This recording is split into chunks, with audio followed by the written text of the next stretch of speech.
ఆలోచన రహిత స్థితికి వెళ్ళాలి అంటే చంద్రస్వరం ఉపయోగపడుతుందంటారా? ఉపయోగపడుతుంది. బ్రహ్మ విద్య నేర్చుకునే ప్రతి ఒక్కడు, ఎందుకంటే వీడు మనశ్చక్ర పీఠాధిపతి. ఒక సూక్తి ఉన్నది వేదంలో, బాతోహం ప్రాణ ఉచ్యతే, బాతోహం ప్రాణ ఉచ్యతే. వాయువు అంటే ప్రాణం. చలే వాతం చలే చిత్తం, చలే వాతం చలే చిత్తం, నిశ్చలో నిశ్చలం భవే. వాయువు ఎప్పుడో నడిచినట్టయితే మనసు కూడా సంచరిస్తుంది. మన ఈ చలే వాతం చలే చిత్తం నిశ్చలో, దీనిని ప్రాణవాయువు చేత నిశ్చలం చేసినట్టయితే ప్రాణాన్ని, అది ఎప్పుడు నిశ్చలం, మనస్సు కూడా నిశ్చలం అయిపోతుంది. చలే వాతం చిత్తం అంటే మనస్సు, చలే చిత్తం నిశ్చలో నిశ్చలం భవేత్, నిశ్చలంగా ఉంటుంది. అంటే శ్వాస నెమ్మదైతే ఆలోచనలు నెమ్మది కాదండి, పూర్తిగా స్టాప్ చేయవచ్చు. దానికి త్రిబంధాలు అవసరం. మూలబంధం, ఉడ్యాన బంధం, జాలన బంధం. ఇది కుంభకం ఉన్నప్పుడు ఏ బంధం చేయాలి, బాహ్య కుంభకం ఉన్నప్పుడు, అంతఃకుంభకం ఉన్నప్పుడు, బాహ్యాభ్యంతర కుంభకము, విలోమ కుంభకము, అలోకము, ఇట్లా 1000 పద్ధతులు కుంభకాలు ఉన్నాయి. ఏ ఏ పద్ధతిలో ఏ ముద్ర చేయాలి, ఏ ముద్రను ఏ విధంగా ఆపాలి, దాని చేత మనసుని ఏ విధంగా కంట్రోల్లో పెట్టాలి, దీని చేత అంతర్దృష్టి ఏర్పడుతుంది. అదే కాకుండా ఏ దేశంలో ఉన్నవాడిని ఇక్కడ నుండి చూస్తాం, అటువంటి శక్తి మనకు మన మనసుకి ఏర్పడుతుంది. మనోవిజ్ఞానంలో చాలా గొప్ప స్థితికి చేరుకుంటాం, ఆ శక్తి మనకి ఏర్పడుతుంది. కాబట్టి ఇది స్వరయోగం అనేది అందుకొరకు ఏం చెప్పాడు వేదంలో, స్వరజ్ఞానం వినా ఆత్మజ్ఞానం సిద్ధ్యతే. అంటే స్వరయోగం వేదంలో కూడా ఉందా? వేదంలో ఉంది. ప్రాణాయామం అంటే వేద శబ్దంలోనే ఋగ్వేదంలో ఉద్భవించింది ప్రాణాయామం. ప్రాణాయామేన తపః, ప్రాణాయామే ఒక తపస్సు. తర్వాత ప్రాణం అమృతం, ప్రాణమే అమృతం. వేదంలో చెప్పాడు ఇది. వేద పండితులు ఎవరైనా ఉంటే వెతుక్కోవచ్చు. ప్రాణాయామ పుష్టి గాత్రస్య బుద్ధి తేజో యశోబలం. ప్రాణాయామం వల్ల పుష్టి కలుగుతుంది శరీరానికి, యశస్సు, బలము, తేజస్సు అన్నీ కలుగుతాయి. కాబట్టి ప్రాణాయామ, ప్రాణ ప్లస్ ఆయామ, ప్రాణాయామ, ఇది ఋగ్వేదం నుంచి. ప్రాణాపానం మృత్యోర్మాపాతం స్వాహ. ప్రాణము అపానము రెండు కలిసినట్టయితే అపానం ఊర్ధ్వమాకృష్య మూలబంధో విధీయతే. అపానవాయువుని పైకి లాగి ప్రాణంలో కలపాలి, మూలబంధం చేస్తాం. ప్రాణమపానమూర్ధ్వమనిలం. అయ్యి అపానవాయువును వారం వారం అపానమూర్ధ్వమనిలం ప్రోత్సారయేత్ పూరితం నెంచత్ ప్రాణముపై బోధమతరం శక్తి ప్రభావాలత. ఈ ప్రాణాన్ని అపానాన్ని ఒక్కటి చేసి అపానవాయువుని పైకి లాగి వదిలిపెట్టాలి. దాని చేత శక్తి ప్రభావాలత నరుడు శక్తివంతుడవుతాడు. లైక్ వజ్రోళి ముద్ర, గొప్ప శక్తి కలుగుతుంది. అంతేకాకుండా దీంట్లో ఏం చెప్పిండు, ప్రాణాపానం మృత్యోర్మాపాతం స్వాహ అన్నాడు వేదంలో. ప్రాణము అపానము రెండు కలిసినట్టయితే మృత్యువు కూడా పతనం అయిపోతుంది. నాకు ఆయన చెప్పాడు బాబా గారు, ఈ ప్రాణాన్ని అపానాన్ని ఒకటి చేస్తూ ఈ మూలబంధం చేయమన్నాడు ఆయన. అదే శక్తి. మూలబంధనం ద్వారా ప్రాణాపానము ఏకమవుతుందంట. ఏకమవుతుంది. ఎందుకంటే అపానో ఊర్ధ్వమాకృష్య, అపానో ఊర్ధ్వమాకృష్య మూలబంధో విధీయతే. అది మనకి ఊర్ధ్వరేతస్సు అంటారు కదా. కరెక్ట్. ఊర్ధ్వరేతస్సు జరగాలంటే మూలబంధం అవసరం బాబు, మీరు కరెక్ట్గా చెప్పారు. ఊర్ధ్వరేతస్సే లేకపోతే యోగత్వమే లేదు. అక్కడ ఊర్ధ్వప్రాయుడు కాకపోతే వాడు యోగ సిద్ధి అనేది శీఘ్ర స్ఖలితుడై స్వప్న స్ఖలితుడై అతి తొందరగా వ్యాధులు సంక్రమిస్తాయి పాపం. దానికి మన శరీరానికి కొన్ని సంబంధాలు ఉంటాయి కదా. శరీరంలో జనించిన వాయోత్పత్తి.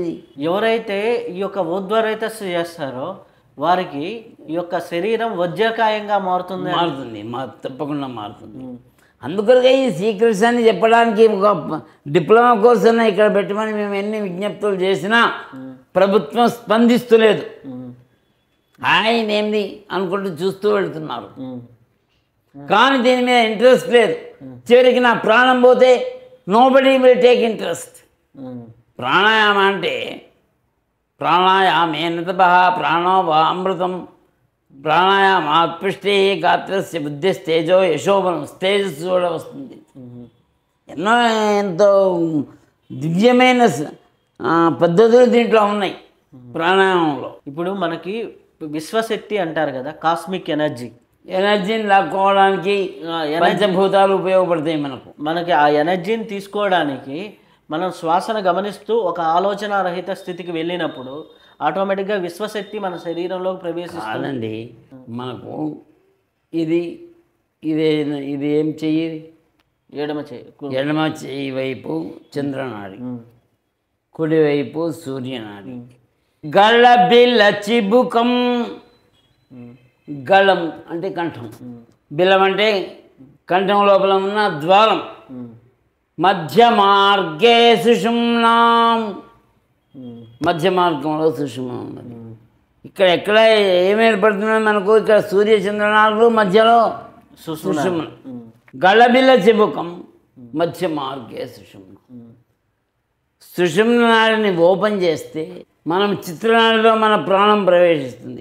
మనం ప్రవేశిస్తాం. చిత్రనాడిని ఓపెన్ చేస్తే వజ్రనాడిలో ప్రవేశిస్తాం.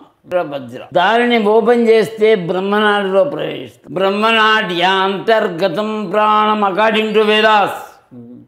బ్రహ్మనాడ్యాంతర్గతం ప్రాణం. ఈ ప్రాణం బ్రహ్మనాడి మధ్యలో ఉంది. దాన్ని బట్టి ఆకర్షించు. మొత్తం దీన్ని లాక్కుంటావు విశ్వంలో. ఆ శక్తి కలగాలి. అందుకనే ఇక్కడ వజ్రోళి అని చెప్పాను.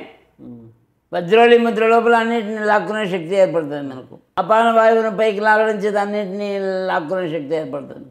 అదేవిధముగా విశ్వంలో ఉన్న కాస్మిక్ ఎనర్జీని లాక్కునే శక్తి ప్రాణానికి ఏర్పడుతుంది. ఎందుకంటే ప్రాణస్థిర నివాసం ఇక్కడ.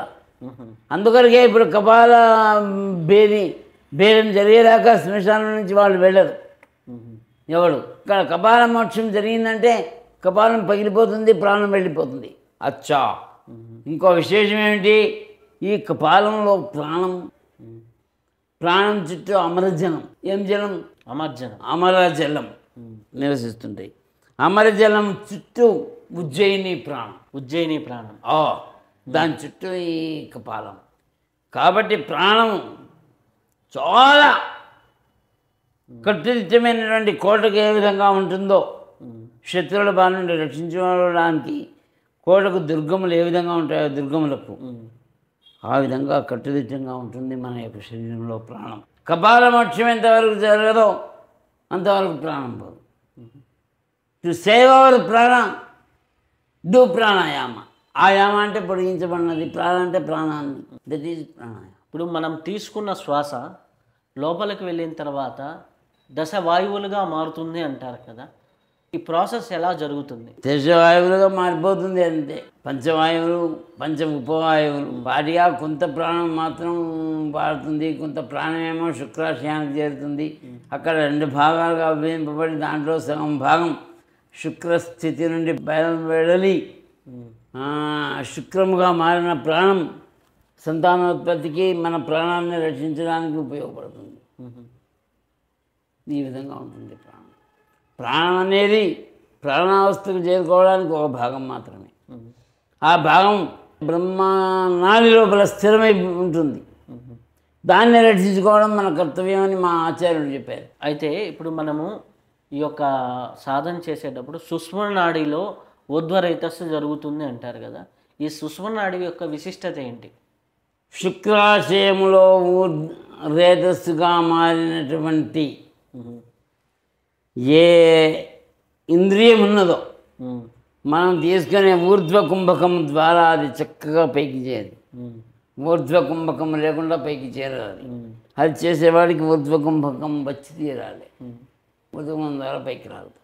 అది సిద్ధాసనంలో కూడా జరుగుతుంది అంటారు. సిద్ధాసనంలో జరగదు, ఏ ఆసనంలో జరగదు, ఎక్సెప్ట్ ఊర్ధ్వ కుంభకం. ఊర్ధ్వ రేతస్సు చేరుకోవడం మీకు చెప్పగలుగుతున్నా అది మామూలు విషయం కాదు. దానికి అభ్యాసం సాధన అవసరం కాదు.